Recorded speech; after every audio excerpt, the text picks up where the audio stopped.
Trending ngayon ang ating national team matapos manalo sa Jordan national team sa score na 66-74. Sobrang daming hero ngayon sa ating national team. Unahin na natin ang ating pambato na si Kai Sotto na umiscore ng 16 points na may 7 rebounds, 2 blocks at 2 assists. Nagpakita nga ng long range si Kai Sotto na naka-score ng 2 3-point shots sa laban na to.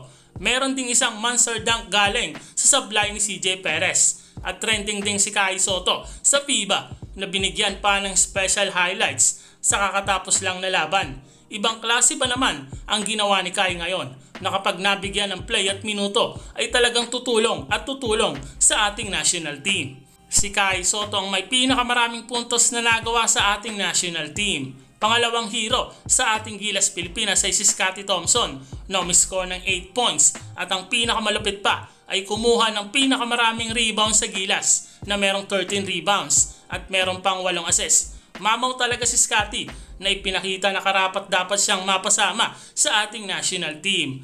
Trending nga si Scottie ngayon at napansin pa ng FIBA ang shifty move nito sa laban na may soft touch daw. May special caption pa nga ang FIBA na nagpakita daw si Scottie ng brilliance all-around game. Na totoo naman, mukhang komportable si Scottie Thompson bilang point guard ng ating national team sa mga future game. Isa pang napansin ng FIBA ay si Japeth Aguilar na umiscore din ng 5 points at may magandang depensa. Napansin nga isang slam dunk nito at yung isang power move nito na may kasama pang foul. Credit din kay Bobby Ray Parks na unang nag-init sa mga unang quarter ng laban na umiscore ng 13 points. Napansin din si Jaime Malonzo ng FIBA dahil sa isang malupit na hang time dunk nito na nagpabuhay sa mga Filipino fans na nasa Jordan. Si Dwight Ramos na kahit hindi masyadong umi-score sobrang babad sa laban dahil priority nito ang depensa sa import ng kalaban. At napansin din ng FIBA ang hustle nito sa loob ng court. Si CJ Perez maganda din ang nilaro na umiscore ng 11 points na hindi din takot sumugod kahit malalaki din ang Jordan national team. Halos lahat naman ng naglaro sa ating Gilas Pilipinas ngayon ay may naambag except kay Oftana at kay Kevin Kiambao na hindi naglaro.